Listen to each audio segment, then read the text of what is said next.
Estamos de volta com a segunda parte do nosso programa. Nós começamos com a leitura do capítulo 4 do Evangelho de João, quando Jesus sai da Judéia e se caminha para a Galiléia e já dá o primeiro exemplo, porque naquela época os judeus evitavam passar na Samaria, porque o samaritano era realmente relegado, discriminado. Os samaritanos hoje representam o que restou das chamadas 10 tribos perdidas do Reino do Norte.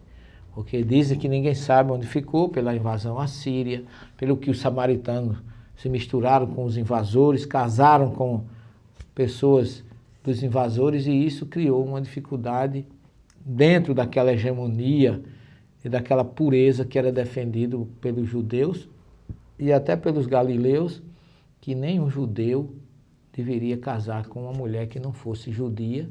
Daí o exemplo de Sansão, que dizem que o que levou Sansão a se perder foi ele deixar de se casar com uma hebreia para ir procurar uma filisteia, que foi Dalila. Mas Jesus mostra isso diferente, porque diz assim: Jesus deixou a Judéia e retornou à Galiléia. Era preciso passar pela Samaria. Ele não evitou, porque quem a Judéia fica ao sul, a Galiléia fica ao norte, quem sai da Judéia normalmente tem que passar por dentro da Samaria. E Jesus não desviou o caminho pela estrada de Damasco. Ele foi exatamente pelo centro da Samaria. E chegou então a uma cidade chamada Sicar, perto da região que Jacó havia dado a seu filho José. Ali se achava na fonte de Jacó.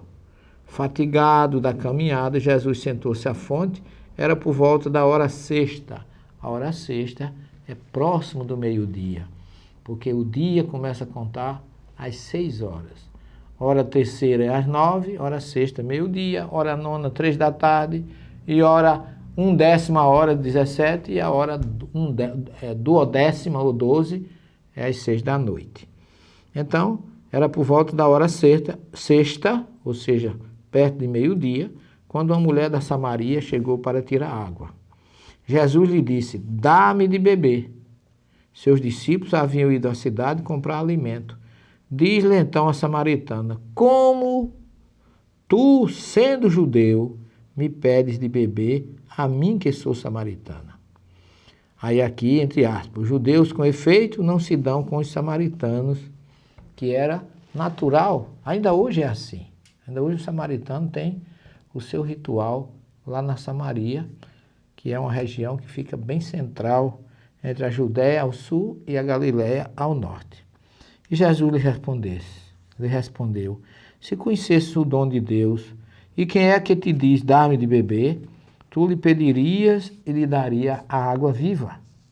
Ela lhe disse: Senhor, nem sequer tens vasilha, e o poço é profundo, de onde, pois, tira essa água viva? Porque o poço profundo precisa de uma lata, de uma cuia, nós sabemos disso, de um vaso com uma corda para se tirar a água lá embaixo, porque a água do poço é água morta. Jesus estava falando a água viva. E aí ela pergunta: és porventura maior que o nosso pai Jacó, que nos deu este poço, do qual ele mesmo bebeu, assim como seus filhos e seus animais? Jesus lhe respondeu: aquele que bebe desta água terá sede novamente, mas quem beber da água que eu lhe darei nunca mais sentirá sede, pois a água que eu lhe der tornar-se-á nele fonte de água jorrando para a vida eterna. A água viva é aquela água que não precisa tirar. Jesus estava indo. Olha a pureza, olha a grandeza, olha o amor acima de qualquer coisa que Jesus depositou naquela mulher discriminada. E nem os homens da Samaria eram respeitados pelo judeu. Imagina a mulher. Um homem não se dirigia jamais a uma mulher, tanto que ela se surpreendeu. Como é que tu, sendo judeu, me pede água? Quer dizer, aquilo para ela estava sendo algo que não acontecia, não era para estar acontecendo. Aqui denota muito bem a hierarquia, a diferença, a desvalorização que o judeu depositava sobre o samaritano. E Jesus disse que ele era a água viva. A água viva é a água da fonte, aquela que não precisa de uma lata e nem de uma corda para retirar. Ela vem ao nosso encontro. É como a nascente do Jordão lá na Alta Galileia. Você não vai, aquela água vem, ali a gente enche as garrafas, água geladinha, pura da montanha. Então Jesus estava se comparando à água viva, porque ele saiu da Judéia, ele, o Messias, estava buscando uma mulher discriminada e vencendo preconceitos sociais, humanos, de todos os tipos, mostrando a igualdade que ele amava indistintamente a todas as pessoas. Disse-lhe a mulher: Senhor, dá-me dessa água para que eu não tenha mais sede, nem quem tenha de vir mais aqui para tirá-la. Jesus disse: vai chamar teu marido e volta aqui. A mulher lhe respondeu: não tenho marido. Jesus lhe disse: falaste bem, não tenho marido, pois tivesse 5 maridos e o que agora tens não é teu marido. Nisso falaste a verdade. Olha que coisa interessante, era uma mulher que já tinha tido 5 maridos, quer dizer, além de samaritana, era uma mulher considerada mundana, desrespeitada, discriminada, teria naquela época a alcunha de prostituta, e Jesus trata com todo esse carinho e vem a ela pedir água, pedir uma fonte para matar a sua sede. E aí ela diz assim: Senhor, vejo que és profeta.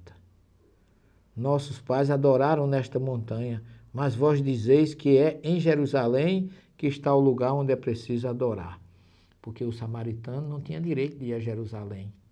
Porque o judeu dizia que era em Jerusalém, porque lá tinha o templo de Salomão, construído com muita... Naquela época, o templo estava em pleno vigor.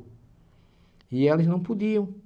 Vós dizeis, é em Jerusalém que está o lugar onde é preciso adorar. Jesus lhe disse: acredita, mulher, que vem a hora em que nem nessa montanha, nem em Jerusalém adorareis o Pai. A montanha fica ali, a montanha do Monte Gerizim, onde estava o templo que os samaritanos construíram para adorar a Deus, já que eles não tinham direito de ir a Jerusalém. Mas a nossa história continua na terceira e última parte do nosso programa. Não saia daí, que no minuto estaremos de volta. Até já.